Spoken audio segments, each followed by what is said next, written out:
Você já se sentiu um fora d'água? Já teve a sensação de que ser cristão hoje em dia é ir contra tudo que o mundo prega?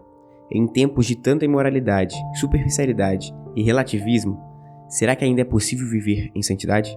E mais, será que vale a pena? O mundo mudou. A forma como nós vemos, pensamos e vivemos está sendo moldada pela essa nova cultura que grita: faça o que quiser, siga seu coração. Não existe certo ou errado, mas a Bíblia continua a mesma, e ela diz exatamente o oposto. Sede santos, porque eu sou santo. 1 Pedro 1,16. Hoje eu vou te confrontar com uma pergunta. Ainda é possível ser santo em pleno século XXI? Vamos descobrir juntos, fique comigo até o fim. Mas antes, já se inscreve no canal, deixe seu like, compartilhe e comenta, para que você venha ser edificado cada vez mais pela pregação da palavra, pelo conhecimento, pela filosofia, pela ciência e por tudo que a gente consegue usar de conhecimento para conseguir alcançar mais a Deus e para conseguir levar esse evangelho para mais pessoas. Então já se inscreve no canal, deixa seu like, comenta aqui o que você achou do vídeo e bora pro vídeo. Antes de tudo, nós temos que entender o que seria santidade. Então a primeira parte do vídeo é entender o que é a santidade. A Bíblia, ela é clara em mostrar que existe apenas três coisas, três categorias ou três requisitos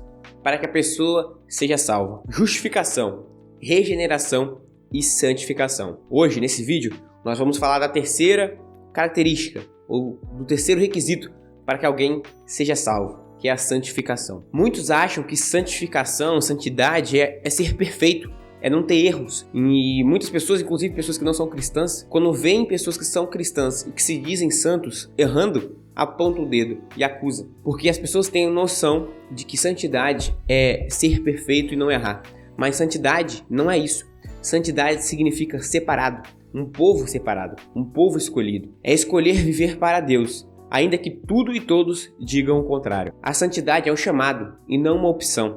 Um cristão, ele é chamado a ser santo e não tem a opção de escolher ser ou não santo. Se ele é cristão, ele tem a obrigação de santificar. Em Hebreus capítulo 12, no versículo 14 diz: procurem viver em paz com todos e busquem a santificação, sem a qual ninguém verá o Senhor. Hebreus 12, 14. Pois a vontade de Deus é a santificação de vocês, que se abstenham da imoralidade sexual, que cada um de vocês saiba controlar o seu próprio corpo em santificação e honrar, não com desejos morais, como os gentios que não conhecem a Deus.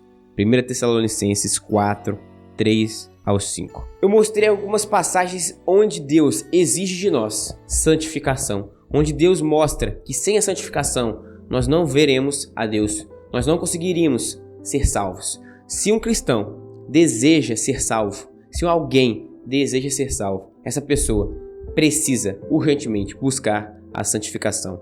E a santificação não parte de Deus, parte da pessoa. Como eu falei nos 3 pontos, a regeneração e a justificação são ações do Espírito Santo. É Deus que faz no crente quando ele aceita Jesus. Quando uma pessoa aceita Jesus, naquele momento, Deus, ele regenera e justifica a pessoa. Porém, a santificação é obra do homem. Óbvio, através da ajuda do Espírito Santo, mas é ação do homem. O homem tem um dever de se santificar. Só que aí entra um problema, que é o segundo tópico do vídeo. A cultura atual é contra a santidade. Hoje, nós vivemos uma cultura que foi construída e moldada para ser o oposto da santidade. Tudo à nossa volta promove a ideia de que você deve buscar as suas satisfações pessoais, os seus desejos e aquilo que o seu coração lhe manda fazer. Sem limites, sem arrependimentos e principalmente sem Deus. O pecado deixou de ser chamado pecado. A vaidade agora é considerada autoestima. E o egoísmo agora é considerado amor próprio. O sistema do mundo embrulha o pecado num pacote bonito e brilhante e te vende como algo enganoso. Isso fica claro quando você vai para exemplos práticos da nossa vida. Por exemplo, na internet o que viraliza não é o que edifica, mas o que choca. Nos filmes e séries, o herói de hoje é muitas vezes promíscuo, arrogante e violento. Nas redes sociais, vale mais parecer bom do que realmente é. A pornografia virou entretenimento. A idolatria ao corpo, ao dinheiro, ao sucesso e ao prazer se disfarçou de estilo de vida. É por isso que o apóstolo João nos adverte de forma severa, em 1 João, capítulo 2, versículo 15 ao 16. Não ameis o mundo, nem o que há no mundo, porque tudo o que há no mundo, a cobiça da carne, a cobiça dos olhos e a soberba da vida, não provém do Pai, mas do mundo. E ele continua: ora, o mundo passa, bem como seus desejos, mas aquele que faz a vontade de Deus permanece para sempre. Daniel é um exemplo de resistência à cultura. Ele estava na Babilônia, onde havia desejos, banquetes, fama, tudo. E mesmo assim, ele decide no seu coração não se conformar com aquela cultura, não se conformar com aqueles pecados que eram apresentados a ele. Daniel foi fiel em meio à adversidade. E é isso que Deus espera de nós hoje, não se contaminar. Mas qual que seria o resultado de seguir o mundo? Em Romanos 12, no versículo 2 diz: não vos conformeis com este século. A palavra no grego original aqui para conformar é chisematsu, ou seja, não se amolde ao molde do mundo. Quem se molda ao mundo se afasta de Deus. E quem se afasta de Deus perde o sentido da vida. A cultura diz: seja você mesmo. A Bíblia diz: negue-se a si mesmo. Quem você vai ouvir? O mundo pode até te aplaudir hoje, mas só a santidade vai te manter de pé diante da presença de Deus. Como viver em santidade hoje? É o terceiro tópico do vídeo. Se você quer viver em santidade, você precisa entender uma coisa: isso não acontece por acaso. Não é por acaso que você, de repente, sem querer, fica santo. Não é automático, mas é progressivo. É uma decisão. Você decide se santificar. E de forma progressiva, você caminha para essa edificação. É uma luta contra o pecado, contra a carne, contra o mundo e contra, principalmente, você mesmo. Só que a notícia boa é que você não está sozinho nessa. Deus não só te chama para se santificar, mas Ele fica com você e te dá força em todo o processo de santificação. Vou te dar aqui 4 dicas para que você pratique e exerça melhor a sua santificação. A primeira dica é: alimente seu espírito com a palavra de Deus. Em João 17:17 diz: santificai-os na verdade, a tua palavra é a verdade. João nos mostra que para nos santificarmos, nós temos que nos santificar na verdade. E o que é a verdade? Ele mesmo diz: a verdade é a palavra de Deus, é a Bíblia. Então não tem como você se santificar na mentira, não tem como você se santificar sem a Bíblia. A palavra de Deus é o alimento para a alma e a vacina contra o pecado. Quanto mais você conhece a Bíblia, mais sensível você fica à santificação. Quanto menos você conhece e abre sua Bíblia, menos sensível você fica à santificação. Uma dica prática aqui para você: leia um capítulo por dia, todo dia, anote, ore sobre esse capítulo, medite sobre esse capítulo. Segunda dica: fuja do pecado, não negocie com ele. Em 1 Coríntios 6,18 diz: fujam da imoralidade sexual.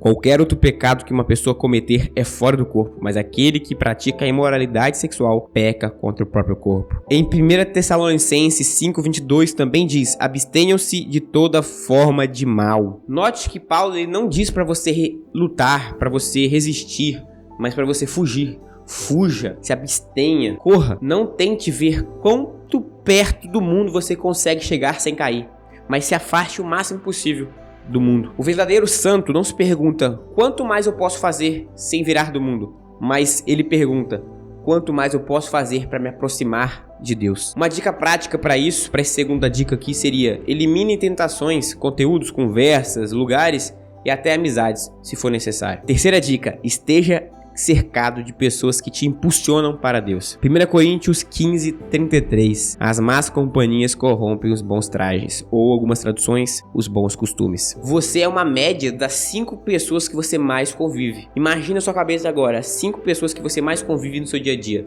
Você é uma mistura dessas 5 pessoas. Se você anda com pessoas que zombam de Deus, que banalizam o pecado, que te puxam para baixo, sinto informar que você vai descer junto. A santidade floresce em ambientes onde há temor ao Senhor. Dica prática aqui seria: busque comunhão verdadeira, busque igreja séria, onde tem irmãos que realmente se envolvam com a pregação do Evangelho e com o Evangelho. Quarto e última dica: desenvolva medo e intimidação com Deus. Provérbios 9:10. O temor do Senhor é o princípio da sabedoria. Temor não é medo de Deus, é respeito profundo, é reverência, é consciência da sua santidade e do seu poder. Quem teme a Deus não brinca com ele. Quem teme a Deus não brinca com o pecado. Quem teme a Deus não vive pela opinião do próximo ou dos outros, mas vive pela palavra, pelo que a opinião da Bíblia diz. Como diz Paulo em Gálatas, no capítulo 1, no versículo 10. Acaso busco eu agora a aprovação dos homens ou a de Deus? Ou procuro agradar a homens? Se eu ainda procurasse agradar a homens, não seria servo de Cristo. Dica prática: ore todos os dias, pedindo a Deus um coração quebrantado, sensível à voz dele e que tema a ele. Entenda que santidade é uma batalha espiritual. Em Gálatas, no capítulo 5, no versículo 16, diz: andai no Espírito, e jamais satisfareis os desejos da carne. Você não está lutando apenas contra desejos carnais, mas sim contra as forças espirituais. A carne quer prazer, o mundo quer te distrair e Satanás quer te destruir. Mas o Espírito Santo que habita em você é mais forte e você vai precisar depender dele, aprender a depender dele. Lembre-se, viver em santidade não é viver sem errar, mas é viver buscando a presença de Deus. Deus não quer que você apenas fuja do inferno. Ele quer que você reflita a imagem do céu. O mundo pode estar nas trevas, mas Deus ainda tem seus remanescentes. Tem seus eleitos e seus escolhidos. Tem as suas ovelhas espalhadas nesse canto da terra. E Ele ainda procura pessoas que não se dobram à cultura, que não se vendem por fama, por dinheiro, que mantêm a sua fé verdadeira. Essas pessoas que estão sendo procuradas por Deus. E a verdade é, Ele está te procurando. Segundo Crônicas 16:9, porque os olhos do Senhor passam por toda a terra para mostrar-se forte para com aqueles cujo coração é totalmente dele. Vou te dar agora alguns exemplos práticos de pessoas da Bíblia, que foram pessoas que se santificaram, que fugiram do mundo, do padrão do mundo, que se separou para Deus. Em Gênesis capítulo 6, versículo 9, Noé foi santo em meio a uma geração inteira corrompida. Ele foi o único justo e foi suficiente para que Deus mudasse a história da humanidade. Gênesis 39:9, José resistiu à sedução, mesmo sem ninguém por perto, porque sabia que a santidade começa no secreto. Daniel 1:3, Daniel e seus amigos recusaram os manjares do rei e não se prostraram à estátua, mesmo com a morte como consequência. Eles preferiram a fornalha a perder a fidelidade. Lucas 1:30, Maria foi uma jovem pura em um tempo difícil, mas Deus a escolheu para algo eterno, porque graça achou nela. Esses homens e essas mulheres não eram super crentes, sem erros e perfeitos. Eram pessoas normais como eu e como você, com lutas, com tentações, com medos, com ansiedades, com dificuldades, com provas. Mas eles decidiram no coração, eu vou ser de Deus, eu vou viver para Deus, mesmo que ninguém seja, mesmo que ninguém viva. E por isso que eles mudaram a história da humanidade e a história das pessoas que estavam à sua volta. Seja você essa pessoa que vai mudar a história das pessoas à sua volta. Seja você a voz que clama no deserto, a luz para a escuridão. Essa resistência silenciosa em meio a uma geração barulhenta. Como diz 1 Pedro 1,16, sede santos, porque eu sou santo. Se você gostou desse vídeo, se essa mensagem tocou, impactou você, se inscreve no canal, deixa o seu like, compartilha e comenta aquilo que você achou. Me segue no Instagram e envia esse vídeo para pessoas que você sabe que precisam se santificar mais, para que o evangelho venha cada vez mais ser propagado e um avivamento venha acontecer nesse mundo e as pessoas venham ver que ainda existem remanescentes do Senhor. Então já se inscreve no canal, deixa o seu like e valeu!